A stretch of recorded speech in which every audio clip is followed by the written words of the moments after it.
day-to-day basis. These shoes are used to improve grip on the court, increase running speed, and help with jumping, so NBA players can hoop at the highest level. To do that, there are a few league-wide shoes that are most often used by the player. In just this season, it is obvious that some shoes are more popular among players like the Kobe 4s, Giannis's Freak 1s, and the KD 12s. Many players across the league also wear signature shoes from some of the league's most popular athletes like Nike's Kobe shoe line, Nike's Kyrie shoe line, and the Air Jordan signature shoe line. Additionally, most shoes worn by players come from mostly the same companies because most players are sponsored by the company, or they might just like the feeling of playing in a specific shoe that the company makes. However, once in a while, players decide to wear shoes that you wouldn't even think to ball in because they're not made for basketball, and that's what this video is about. So let's start out with one of the funniest NBA players that we got to watch in Gilbert Arenas. On December 7th, 2010, Gil decided to play against the Lakers in Dolce & Gabbana patent high designer sneakers that are worth $400.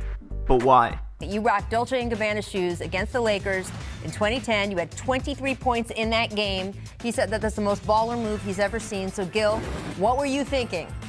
I didn't have a shoe contract at that moment, so I was testing out different shoes, and Nick Young came to the locker room with the Dolce & Gabbanas on, and it matched the jersey.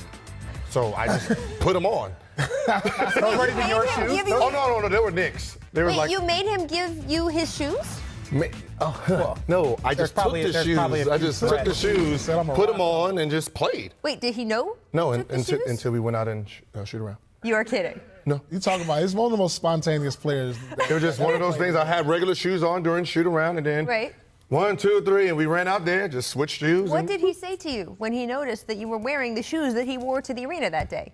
It's Nick Young, half the stuff he says you don't really pay attention In to. 2007? Speaking of Nick Young, another NBA goofball, he played in Adidas Yeezy Boost 750s on November 12th, 2015. He dropped 13 points and had 4 boards against the Rockets in these Kanye West designed casual shoes that were not really meant for basketball.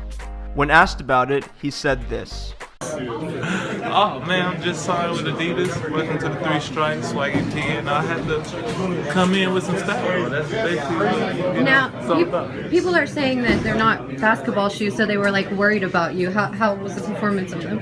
Oh, it felt good. It actually felt good on my feet. I was worried about the same thing, but once I put them on and got there on the court, it was time to play. Do you plan on doing this more? Yeah, Swaggy P don't have no limits when it comes to shoes. As long as I can play, I'm gonna bring some heat up. Did you know it's going to be such a big deal when you did it? Yeah, of course, but I haven't checked the internet yet, so I gotta see. It's crazy. Your picture that you Instagram already had like 30,000 likes, like in the middle of the game. So. You gotta do something to try to get your spirits up while you're losing and all that. That's what I find, confidence in my joy and trying to, keep going and doing stuff like that. Now let's stay with the Yeezys and go to the once memed Nike Air Yeezy 2s in the red colorway, or better known as the Red Octobers. On June 7th, 2014, LeBron James was seen wearing these casual shoes during a Miami Heat practice before Game 2 of the NBA Finals versus the Spurs. This collaboration between the rapper Kanye West and Nike was a highly sought after shoe at the time and was hard to get a hold of, so it was interesting to see him wearing it in practice, even though these shoes aren't designed for basketball. Well-known NBA sneakerhead PJ Tucker took the Red Octobers to another level, wearing them in a few NBA games. He is known for wearing some crazy cool sneakers in game and having very exclusive sneakers in his closet, so it isn't surprising to see him ball in exclusive designer sneakers like the Red Octobers. Here he is talking away for the Nike Air Yeezy 2s is the Solar Reds. On March 6, 2013, Bulls guard Nate Robinson was spotted wearing these shoes against the Spurs in-game. There wasn't much media coverage about it, but it is interesting to see an NBA player ball in shoes that were not designed for hooping, which could expose them to potential injuries. Now sticking with the Nike brand, one player in the NBA plays basketball in shoes not even designed to play basketball in. That player is Thabo Sefolosha, who plays in the Nike Air Maxes. Since 2015 to now, Sefolosha has been playing in professional NBA games in either Air Max 1s or Air Max 90s, which are supposed to be running shoes and not ideal for sports like basketball. Despite that, he feels that they are comfortable on his feet and the best shoes to play basketball in. It's actually a website that tracks NBA players' shoes that they wear in games. It's called NBA Shoes. Now straying away from shoes worn in game, we have Derrick Jones Jr. In the 2017 NBA Dunk Contest, Jones wore the Supreme and Nike Air collab More Uptempos in the gold colorway, known as the Subtempos. He got the extra extension off the left-hand push. The left-hand push right here. The left-hand push. Right oh, no, come on. Come on, man. That's not a push. Just like you pushed Mike in the playoffs that one time and hit that three. It's a push, Reggie. Did they call it? Nope. It wasn't a push then. That's a 47, Kenny. 45 in my book. That's a 47. I mean, 45. Yeah, 45. 45 in my book. 45. It's a 45 in my book. It's a 40. It's a 9. No, man, come on. He pushed off. Yeah. And not only that, he missed the How's they going to say he pushed? It's not like any of us could do it without pushing. Although Uptempos were originally designed as basketball shoes, the Subtempos evolved to be more casual and lifestyle shoes, so it was interesting to see them being used for actual basketball purposes. Finally, the last shoe we were going to talk about is Patrick Beverley wearing the black Air Force Ones.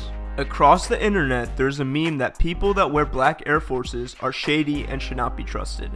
This meme hit its peak in the summer of 2019 and was conveniently at the same time that the Clippers played the Warriors in the first round of the NBA playoffs. In Game 1, Patrick Beverley was assigned to guard Kevin Durant, and he did a pretty good job and even got Durant ejected from frustration. His job is to frustrate, try to irritate, trash talk. At the end of the day, both guys have tremendous respect for one another. Durant releases down the other end, blocked from behind, but a foul. And Beverley getting into Durant's face. Durant once again just smiling back. For continuing the conversation, are they going to call double technicals? Well defended. Here's Beverley. This time Durant, and a foul call on Durant, who barks at him. Durant, they're both out. They've both been just thrown out of the game. Double technicals, which is automatic because it's a second check for both. Inspired by Beverley's scrappy defense and his aggressive play style, Bleacher Report released this Photoshop picture of Patrick Beverley playing in black Air Forces to capitalize on the meme and the entertainment he brought fans while guarding Kevin Durant in the series. So no, he actually never wore black Air Force Ones in-game, but the story is still interesting to talk about. So there you have it, some of the craziest shoes worn in NBA games. Comment below what shoes you think NBA players should play in the future. Maybe Paul George and some Nike Crocs?